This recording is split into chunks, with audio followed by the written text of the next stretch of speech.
The off-grid homestead. 6 kilowatts of solar. On this side we have 3 kilowatts, and on this side we have 3 kilowatts, totaling 6 kilowatts. This powers everything inside this small building behind it, which we call the powerhouse. These panels on the left are 2 panels in each string for a total of 8 panels, so there will be 8 fuses. They are 50 volts, and the charge controller that they're connected to is a 150 volt charge controller, so putting 3 in a string would overload it. These ones are done the same way, but I could have did it differently because there's 2 charge controllers for these 12 panels, but however I done it the same because I had the breakers anyways and just used what I had without having to buy more. These are 2 of them in a string, so you got a total of 12 panels for 6 strings and the second charge controller. Here is the powerhouse that feeds the main house, and there's a separate system on the man cave, which it's independent of itself, and it has a heat pump in it, and for them reasons we run a separate power system in there. And you can see on the house there's another heat pump there, so we can run them on the days in the winter time where we run pellet stoves and the batteries are fully charged. Instead of dumping the power in the house and running the pellet stove, we turn the pellet stove off, we run that heat pump in the winter time. Right now it's January 30th, Monday morning, around 11 o'clock in the morning. Here's the powerhouse, and inside here we have 2 charge controllers. Here's one, and here's 2. So we are bringing in, try to get you to see that a little better there, somewhere around 11 amps on the one side, and we're sitting at I believe 53.4 volts, and on this side we're bringing in 13 amps and the 12 amps for roughly 26 amps. So it's not a very nice day out there for solar collection or solar power. Here's the SCP, the system control panel, which everything is ran through, and basically this is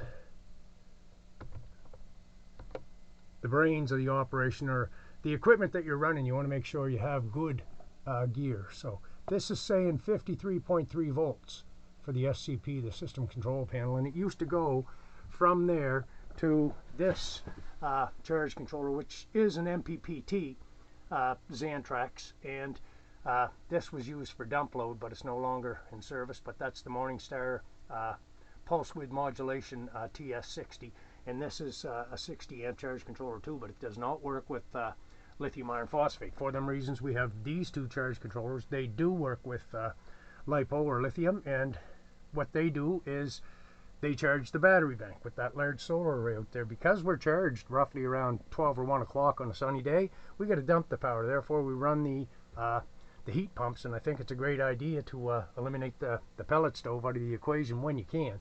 Now probably we could run that more than what we do, but the idea of it is more for cooling in the summertime.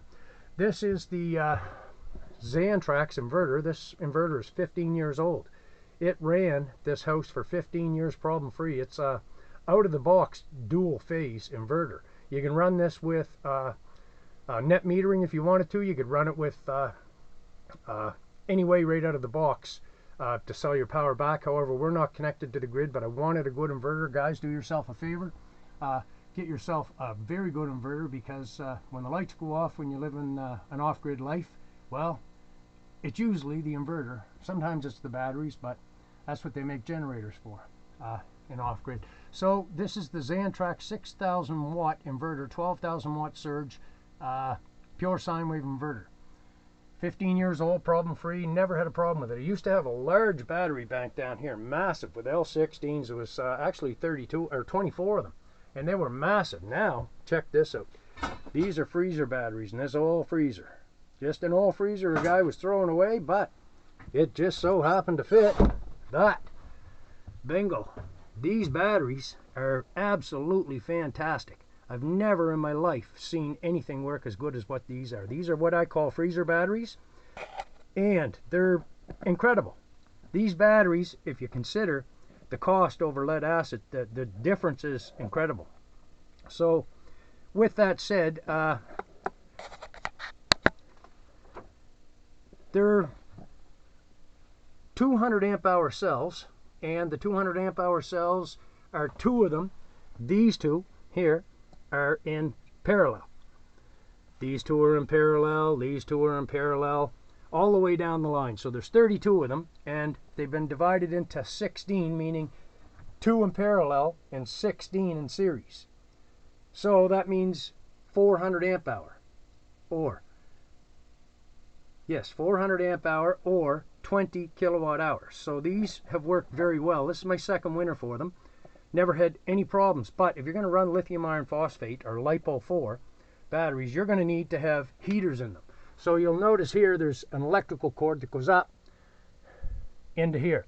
One plugs into the wall, and it has a built-in thermostat. They both do. The other one goes into this Inkbird, and that is set 5 degrees from the other. Here they are here.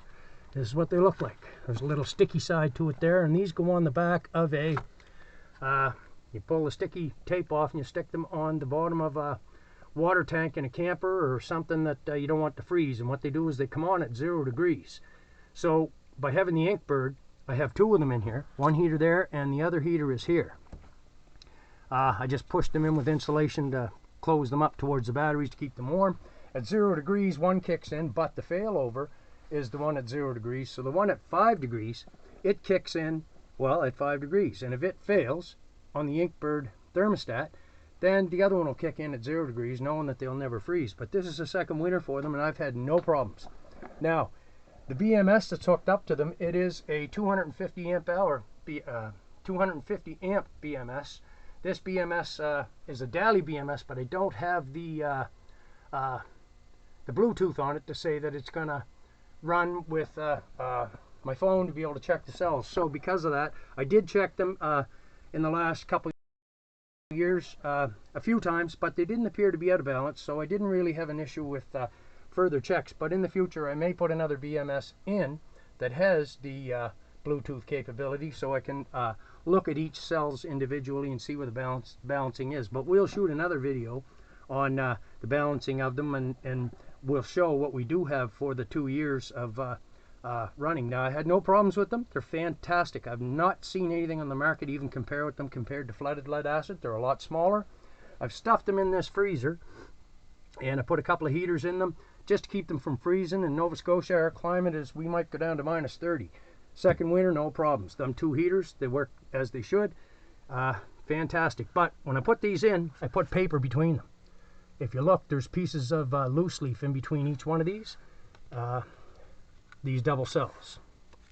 So all the way down, you'll see paper in there, so that we just separated the cells from making contact. Now, the last 2, I had a bit of a hard time getting them in there, but I stuffed them in anyway, and they worked out good. I just taped the paper with that red tape down there, and then stuffed them in so the paper wasn't dropping as they went in. Anyways, they work fantastic. I never seen anything like these LiFepo4 for off-grid. But if you're going to do this, guys, you want heaters in there.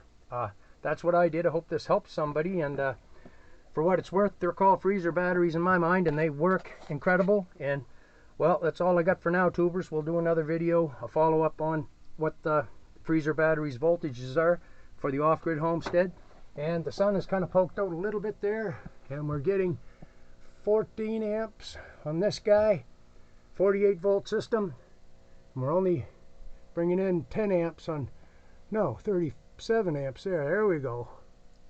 She's climbing there now, 35 amps, so we're bringing 70 amps in there, and we're fully charged by usually dinner time, 1 o'clock. And these batteries seem to take it a lot quicker. They charge a lot faster, they work a lot better, and overall, I've not seen anything like them. These have worked incredibly for me. I hope this helps, guys. Anybody looking for batteries, LiFepo4 is the way to go. That's all I got.